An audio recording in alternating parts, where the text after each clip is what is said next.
minutes. We stick to schedule here at CAPS Calgary.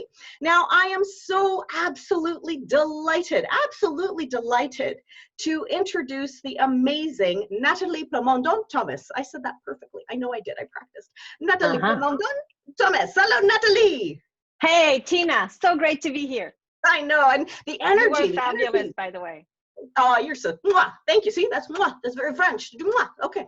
So with that, so Natalie and Lois actually are going to be structuring their talks a little bit differently. So I'm going to tell you as attendees how you are going to actually work with Natalie and work with Lois. So first of all, let me introduce Miss Natalie for all of you. Natalie works with entrepreneurs who want to find confidence and clarity so that they can make money living from their passion. She studied how people endure ongoing and exhaustive negative self-talk, convincing themselves that they're not good enough. You're all good enough on the line, by the way. For 30 years, she has inspired thousands of clients to transform their negative self-talk and implement business practices that generate results. Natalie is an 8-time international #1 best-selling author, and given her depth of experience, she will help us offset the impact of COVID-19 and share 3 key areas where limited beliefs may be holding you back: technology, money, and sales. Help me welcome Natalie as she shares transforming your normal. Now, attendees, listen up. So Natalie is going to be presenting to us for her full time. However, I want you to throw your questions in the chat or the Q&A. I'll be monitoring it the whole time. And then after she's done, we're going to allow all of those questions to be answered by Miss Natalie Plamondon-Thomas. Natalie, take it away. Thank you, Tina. Let me take you back about 12 years ago. So I was starting to build my coaching business and my speaking business on the side because I needed to do that on the side because I was hearing this nasty voice in my head telling me, what are you thinking about? Like, you need to keep your full-time job. Like, really, you want to write books in English? You don't even speak English. Like, I wanted to be a speaker in English, and my voice was telling me, well, you don't even speak English. Well, in all fairness, my English was really bad. So I remember I was teaching a yoga class one day, and then at the end during the meditation, I wanted everybody to relax, relax their body. I wanted them to relax their face, relax their jaw. So I wanted them to put their tongue on the roof of their mouth. So I said, put your thong behind your tits. Yeah, loser. And you want to be a professional speaker in English? So anyway, I started building my business. And I remember my very first paid speaking engagement. I got a call out of the blue from an organization wanting me to train their sales force. They asked for my rate, but I didn't have a corporate rate. So I go, 250.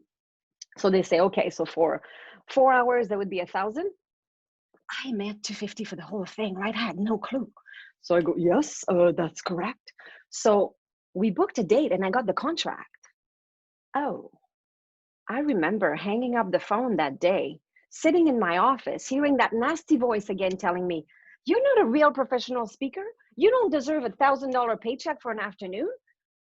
I did not believe in myself. How was I supposed to talk about confidence and talk people through sales if I was not even believing in myself? And that's when I realized I need to figure out a way to shut down that voice inside my head that keeps telling me that I'm not good enough. Why don't we trust ourselves? Because that's what was holding me back the most. So I spent the last decade studying neuroscience and figuring out a system to reprogram all 6 layers of your brain so that now I share this system in my 8 international #1 best-selling books. And today I will share with you how to use your brain to work smarter, how people use it wrong, and what to do to make it work for you. So first, let's address what's happening right now. So we're in a pandemic and we're trying to pivot. And yes, you can take a drink. We are trying to put our business online. And a lot of us feel frustrated. And like, if we backtrack about 4 years ago, I was doing well with my business. I was building the Think Yourself Academy. I had trainers across Canada. And then we were doing events, live events, to the end consumers. So the goal was to sell my coaching packages live online on live events, and we had events every 2 weeks. So it was going well. I was working hard. I was exhausted, and the harder I worked, the more exhausted I feel, the more successful I felt, the less I would see my husband. I would never spend time with the kids. And I was thinking, oh, is that it? Oh yeah, the beautiful life of an entrepreneur. Is that it? Is that what it is? I work all the time. I have zero life balance. I don't even have time to exercise anymore. Thank God I teach my fitness classes because that's keeping me in shape. But man, I don't have time to do anything else. So I was seeing people going away in Florida for 2 months during the winter. And I'm like, I can't even take a day off. What the heck? So I needed to figure out how to move my business online and how to create leverage for myself. And that's when I joined CAPS, actually. And that's when I started to work smarter. And I moved my live event to pre-recording courses on my website. And I started to do more one-on-one coaching on different platforms. So I have been using maybe Skype and FaceTime to see one-on-one clients, but I was not really presenting online, or I didn't have any pre-recorded online products. So when COVID hit, I was actually in Palm Desert for 2 months because yes, I have figured it out how to go away for 2 months during the winter. And even though I had moved a lot of my products online, they were not really COVID friendly. The courses that I had were for my own topic that I normally talk about. And I was doing business mentorship live, but I didn't really have any business topics to sell. I didn't have any products that would fit the COVID world. And that's when my clients started to call me for me to teach them what I had learned in my past 4 years, because it took me 4 years to move my business online. And I felt like I was just maybe one chapter ahead of everybody, just because I was not just starting to say, I need to do something now, because I had already started. So my platform was already in place, and all I had to do was create Think Yourself a Tech Pro and Think Yourself a Business Pro. So how to transform social media fans into paying clients. So these courses came during COVID, and that's what really saved me, because I'm still a live speaker and I speak on stage, and I lost for over $50,000 in contract in March, April, and May. So I needed to hustle and to figure out a way to quickly change what I was doing to adapt to what my clients needed. I'm still teaching the same system on how to reprogram your brain. I just adapted it to a different demand that was happening. And that's what you can do as well. So I'm going to teach you today how we can work smarter. So let's start a little poll now. So Dave, if you want to launch the first poll, just to see where you're at right now. So I want you to complete that sentence. So let's launch the poll. So whether you think you can or whether you think you can't, you shouldn't drink Lysol either way. B, always renew your CAPS membership early. And C, you are right either way. So we don't need to share the results of the poll. Just I wanted to entertain you and show you that you could use polls when you present, just to entertain people and make it a little bit lighter. So there's a new app actually that I'm looking into getting. So it's pretty cool. There's actually a function that if you see that people are sleeping, you press the button, and then if they fall asleep, then there's a hand that comes out of their screen and it tasers them. So then it wakes them up. But until this is fully functional, we still can use polls to wake people up and make sure that they're listening. So let's go right into the first thing that I want to talk to you about today. We're going to talk about the brain. Let's talk about the prefrontal cortex. We're panicking.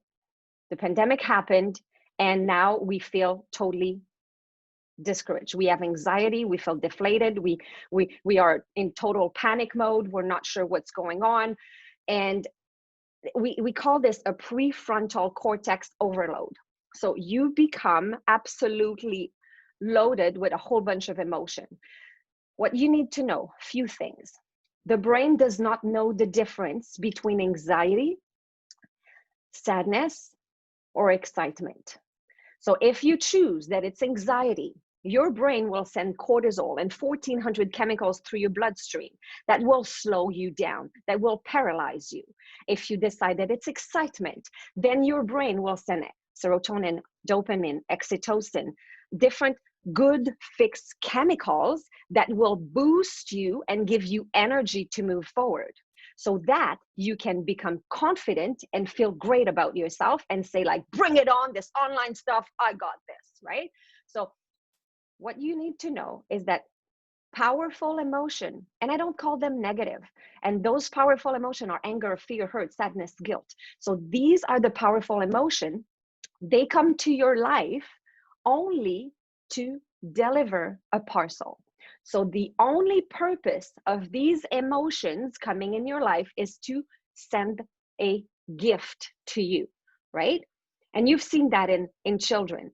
Emotion lasts for 30 to 90 seconds, one loop. A loop of emotion lasts between 30 and 90 seconds. That's it. Because you've seen kids that are super happy and smiley, and then 90 seconds later, it's temper tantrum, and then oops, they're happy again. So a delivery only lasts 30 to 90 seconds. That's it. And then you should exit the loop. The problem is we don't have time to open the door, especially during a pandemic, right? So what happens is the truck, visualize it coming into your driveway, but the door is closed. So the delivery guy is just going to stay there on idle and wait until you receive your parcel. And then you go to another loop and another loop. And I have clients who have been stuck in their loop for 2 months, for 3 months, for years, right? So what do you do with this truck? Because the reason why we don't open the door is because we're busy and you're with clients, and then you're panicking inside, but you're making a good face. You're like, oh no, everything is good. I'm busier than ever. Oh yeah, like I got so many online stuff going now. Oh yeah, and then, but you don't have time to receive the parcel and then go through that emotion and figure out what is your gift? What are you learning? This is your opportunity to grow. What are you getting better at? So dig further. But we don't have time for that. And then you're in front of your kids, and your kids are like, what is wrong, Mommy? Oh, Mommy is fine. No, everything is okay. And we don't take time, and we avoid and totally ignore the delivery guy. So then another truck comes in, and another truck comes in, and another one. And then for a while, you still can go around and still exit your driveway, right?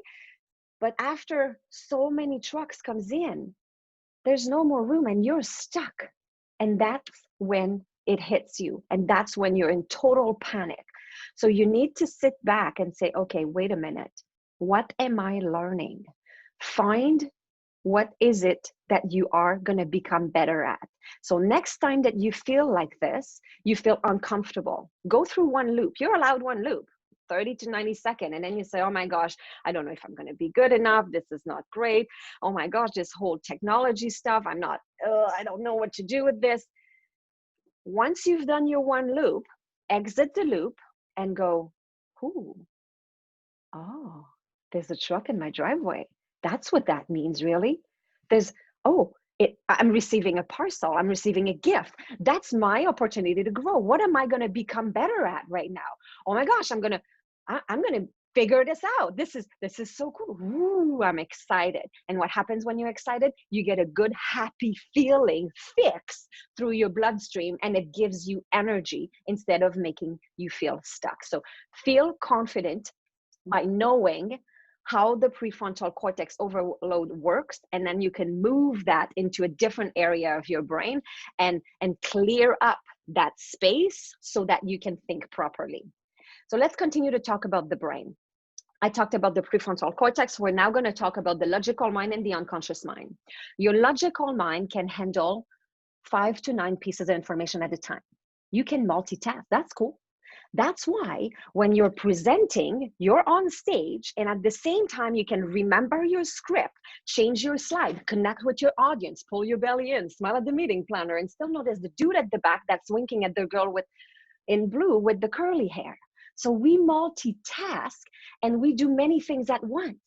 But have you ever noticed when you're driving to a new address and you're starting to look at the numbers on the houses, when you get closer to the new address, you have to lower the music on the radio.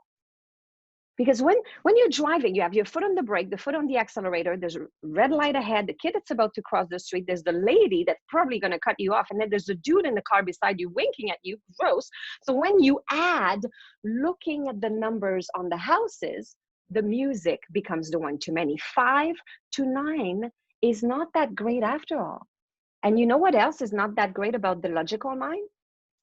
Only 5 to 9 pieces of information. And research shows that 70% of our thoughts are negative. We wouldn't have any friends if we talked to them the same way we talk to ourselves. So living at a logical level is like this. So you're working hard. You're trying to pivot your business online. You're going to these, you have 5 webinars a day to learn some stuff, and you're part of 10 different Facebook groups. And now you're shopping online to buy a green screen, and then you need to buy all this equipment. And yet you still have to connect with your clients and then follow up and try to book some gigs for the fall, right? And then you have to hope that your business is going to get back, and you have to take care of your kids because you're homeschooling them now. You're shopping with a mask, and then when you get back, you have to soak all your grocery with hot water and soap, and it takes you 2 hours to put everything away. It's exhausting. You're trying to work hard towards your goal, but you're so tired that you feel like you're getting further and further away from getting there. It is like you are trying to go to Halifax, but you're in an aircraft that's flying to Vancouver. Even if you work super, super hard, you're never going to get there if you stay in that aircraft. So who wants to get off that aircraft? No. You should stay on the aircraft. Just talk to the pilot and say, hey, bud, mind turning around because that's where I'm going. Imagine how much faster you're going to get there if you talk to the pilot. So your pilot is the other part of the brain that I'm very excited about, the unconscious mind. Your unconscious mind can process an average of 2.3 million pieces of information every second. 5 to 9 for the logical mind, 2.3 million pieces of information every second. That's where the power is. You want to use that to work smarter. Use your brain. Now, how do we talk to that pilot? Pretend that you have in your head a personal assistant, and your personal assistant is writing down everything that you say or think. Problem is, people get up in the morning, they look at themselves in the mirror and they go, I'm so tired, so stressed out with this technology stuff. I think I'm gaining weight. So your personal assistant writes it down. Tired, stressed out with technology, gaining weight. I got this. Okay, tired. What can I do? Oh, I know, I'm going to keep her awake all night. She's not going to be able to sleep. She's going to be really tired in the morning. Check. Stressed out with technology. Oh, I know. Whenever it's time to click that button and check that box on Zoom, I'm going to distract her so she's not going to see the box that's right in front of her. And that's going to keep her being right about the fact that she's bad with technology. That's what she wants, right? Check. Gaining weight. Oh, that's an easy one. I can certainly find a chocolate bar or something deep fried for her to eat today, or more wine. Check. So it's very important what you tell your personal assistant. You want to tell your personal assistant what you want, not what you don't want. And my clients do this all the time. They sit with me on Zoom and they tell me, I don't want to be stressed anymore. I don't want to be impatient with my kids, and I don't want to be broke. Their personal assistant writes it down. Stressed, impatient, and broke. It would be like you hiring a contractor to paint your kitchen and say, I would like you to paint my kitchen not blue. Like, what color is what do you want? Stop saying what you don't want and say what you want. So I'll tell you a little bit about the system that I've created. So first, the first step is, as if you were doing a kitchen renovation, you will decide what you want. So you will create your desire, the D part of the DNA system. So if you're doing a kitchen renovation, you have a folder, and in this folder, you're going to put samples of everything that you want. You want these cupboards, that countertop, you want this hardwood floor, this backsplash, you want this tile, you want this paint chip. You put all that in your folder. That's cool. And you've done that before. You've done a list, right? Like, you've written a list, you've done a vision board, right? And it's great stuff. However, it doesn't stop there. If you could just do a vision board and it worked, we would all be driving Mercedes-Benz and all be sipping martinis on an island. But somehow there's more to it. You can't just do the first step. It is important you do the first step, but you need to go to the next level after that. And there are 2 more steps, but people skip step number 2 and they go straight to step number 3. And they try to install the island over top of the existing island. They try to install the cupboards over top of the existing cupboard. It's not gonna work. You need to gut out the old kitchen. You need to remove everything before you can install your new kitchen, because it's not gonna work. You need to get rid of these bad habits. Get rid of these powerful emotions, that all the trucks in your driveway, anger, fear, hurt, sadness, guilt. You have to get rid of your negative self-talk, the self-sabotage. You have to let go of a lot of stuff. And then you can reinstall your new kitchen. And you're very good at that. And a lot of people do this and teach that. They teach implementation. And the A of the DNA system is for actualize.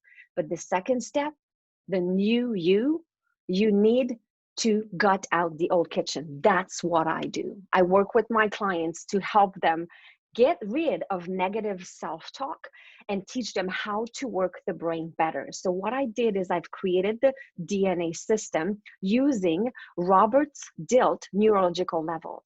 So there's 6 different layers in your brain that need to be addressed in order to make a change. And even if you have, let's say, the intention of turning your business online, and then you have a belief that you're bad with technology, is not by doing the behavior of going onto a webinar to learn how to do that or getting more skills that you will fix the belief. You need to address the belief, what the belief is. And if you say, I am identity, I am bad with technology, you're not going to fix that by buying the most expensive camera out there. It's not equipment and fancy stuff that will make you fix the problem that's happening in the identity level. It's happening up here, not in the environment.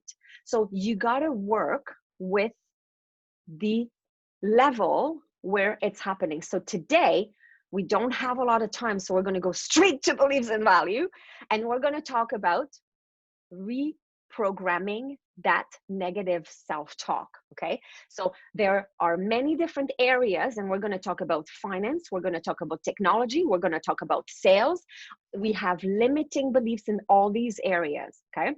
Now, if you have been going the wrong direction, remember the airplane analogy, for a long time, you have to reprogram the address on the GPS, because otherwise your GPS is going to keep recalculating,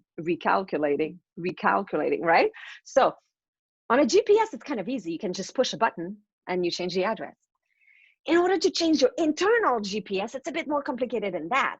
You can't do this at a logical level. That's what I do with my clients at an unconscious level. So it's kind of a bit of an undertaking to try to do that by yourself at a logical level. But today, I will give you a 2-step technique that you can do right away, and you can use it right now. That will start the process of getting rid of all the old stuff, okay? So when you hear yourself say something nasty, you want to counteract it so that your personal assistant, because you want to remember your personal assistant is listening to everything. So when you hear yourself say something bad, you want to counteract it by rephrasing what you just heard in the past. That's step number 1. So what we're doing now is we're kind of creating a positive affirmation. I'm sure you've heard about affirmations before. Well, affirmations don't work if you don't believe them. So when I work with my clients with the Think Yourself Thin program, it's not going to work to make them stand in front of the mirror and say, I am thin. Or when I work with the Think Yourself Wealthy program, and my clients are highly deep financial struggles, it's not going to work to make them stand tall and say, I am rich, because their personal assistant goes, no, we're not. What are you talking about? This is fantasy. That's not true at all. So in order for your brain and your personal assistant to agree with you, to say, yeah, that's true. Yeah, I can put that on a clipboard.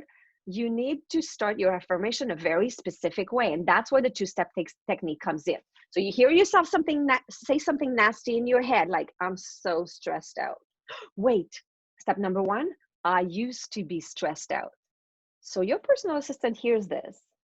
Yeah, that's true. We used to be stressed out. Now, why are we talking about this in the past? Like, are we done with this? So immediately you follow with step 2, a progressive statement. So a progressive statement starts with, I am willing to learn, or I'm in the process of, okay? So let's do our example. I'm so stressed out. Oh, wait, what did I just say? Personal assistant, don't write that down. I used to be stressed out. Now I'm willing to learn how I can be more comfortable with technology. Now I'm in the process of learning how to figure it out, and I can learn that. Okay, so you want to use the 2-step technique. Let's say you hear yourself say, oh my gosh, I'm such a bad sleeper. Oh, I'm such a light sleeper. Like, how is that serving you to believe that? Like, really, my clients, that's the very first thing we do, is we help them sleep better. And then they go around and then they send me a whole bunch of referrals because they're like, Natalie is fantastic. Oh my gosh, she's changed my life. No, I just help you rephrasing your limiting belief that you were a bad sleeper, because very often people self-diagnose with themselves with anxiety and with different problems, but all they are is sleep deprived. Sleep is a beautiful thing. So if you used to be a light sleeper, you can say, now I'm willing to learn how it feels to have a very good, uninterrupted, full, rejuvenating light night sleep. I'm in the process of sleeping better. Just that. Repeat that over and over, because a neural pathway happens when you connect the neurons together. And if you connect often enough, it will create a synapse. And that synapse will create the new path that your brain will want to use. So let's go into our second poll. Before we get into our limiting belief in each of the areas, let's launch the second poll, Dave. So second poll is, where there's a will, you need to finish the sentence. So Dave, if you want to launch the poll, where there's a will, there's a grace. You know, will and grace. Where there's a will, there's a way. Yes, that's what we want to choose to believe, okay? Or where there's a will, I want to be in it. Okay, so let's get into our different limiting beliefs. So limiting belief number 1, I need all this technology in order to present online. I'm so tired of hearing everybody telling me, oh, you need to buy 2 monitors, oh, and you need a switcher, and you need a teleprompter, and you need to have 2 lamps for yourself, 2 lamps for your green screen, and you need 2 green screen as well. All you need is a phone. Just start. If you have a phone, you have a camera and a microphone, okay? You can just get the headset that are provided with the phone when you buy one, and it's okay. All my business mentorship clients right now are freaking out because they say, oh no, I don't have all the equipment, so I cannot serve my clients online. It's not true. One of my clients is actually a professional speaker. And for 2 months, she was completely stuck and paralyzed. And then she bought a new microphone. And then she said, okay, now I think I'm going to be okay. I think I'm going to start putting myself out there because I just bought a brand new camera, and then I have my new Yeti mic, and I've changed my whole office around. I turned it around 4 or 5 times, and I reorganized the shelf behind me just to make sure. And then she said, I'm just going to wait a little bit because I need to order a teleprompter. And once I have that, then I'm going to be all set, and then I can put myself out there. And then I said, stop it. No, you don't need anything. You are a professional speaker. You have 99% advantage on everybody else because 99% of the population is scared of speaking in public. You are amazing at speaking in public. You are a fantastic professional speaker. Don't let technology be used as an excuse for you not moving forward. It is just holding you back. So this whole, I need all the technology. And I said, are you using a teleprompter when you're on stage? She said, oh, I never used the one. Well, you don't even need it. You don't need anything. If you have a phone, start. You have to start. Just like my niece is, it's hilarious. My niece is just getting her driver's license.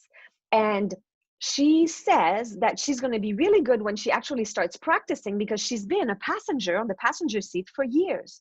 Well, even if you go to a lot of webinars, it doesn't make you good behind the wheel. You have to practice driving the car. That's the only thing that's going to make you good at it, right?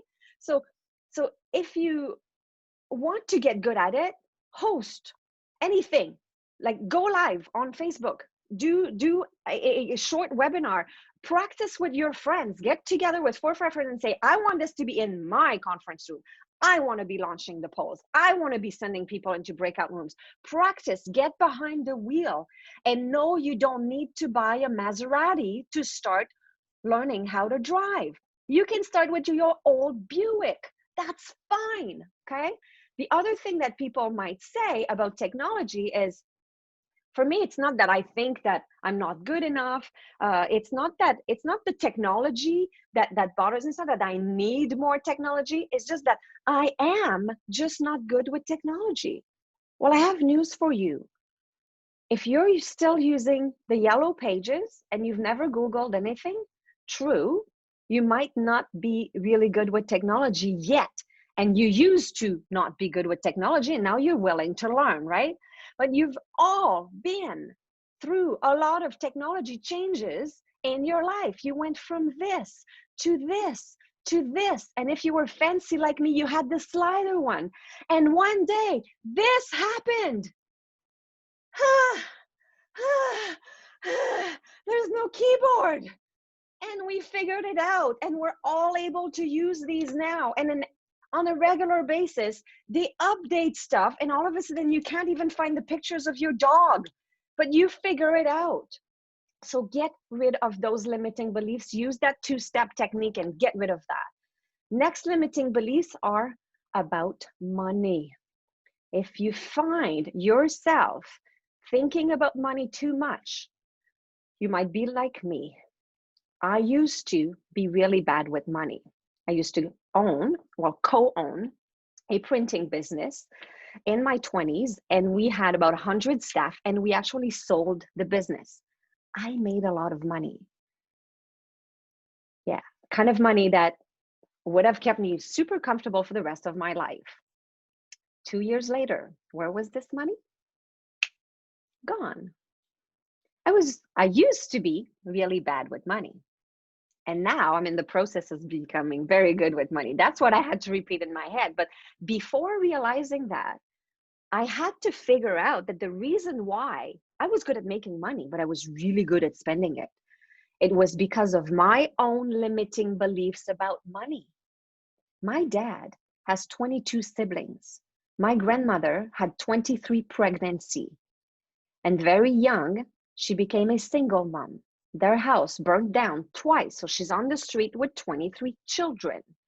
My dad had this huge limiting belief about money. You have to work hard for money, right? Oh, money doesn't grow on trees. When you make more money, you spend more money, so you always live paycheck to paycheck. And that was my limiting belief. I was believing that when I was making more money, I was spending more money, so I would always live paycheck to paycheck. But that was not my own in first place. I had inherited that from my dad's limiting belief because of the childhood that he had, perfectly normal with the childhood of a sibling of 23, right? There was 2 of us at home. I didn't need to have this limiting belief about money, because think about it. How stupid is that? When you make more money, you spend more money, you always live paycheck to paycheck. What the heck? Think about it. When you make more money, you have more money. That's it. That's it. And when I started to believe that, that's when it made a huge difference for me. So start believing what you need to believe about money. Now let's talk about sales. Limiting belief about sales.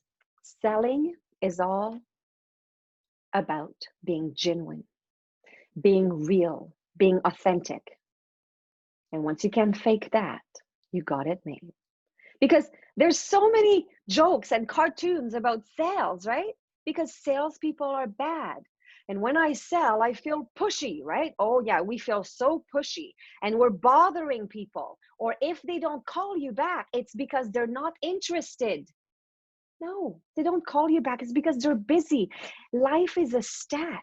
You have to remember that. It's just because you need to get in touch many times before they get back to you. You are the missing piece. You are what they need. You have something and you can help their staff creating better engagement, productivity, and profits. You are helping people changing the way they think. You're helping people learning on whatever your intellectual property is, whatever you share. People need this. People need you. Find what it is that you're offering and see yourself as solving, not selling. You're solving. And remember, when they don't get back to you, it's because it's just part of your stats. So study your stats. And when I do my marketing, when I do anything, I always break down the stats. And I always create my marketing so that I can keep track. So keep tracking. And I'm a nerd and I've been tracking for 12 years.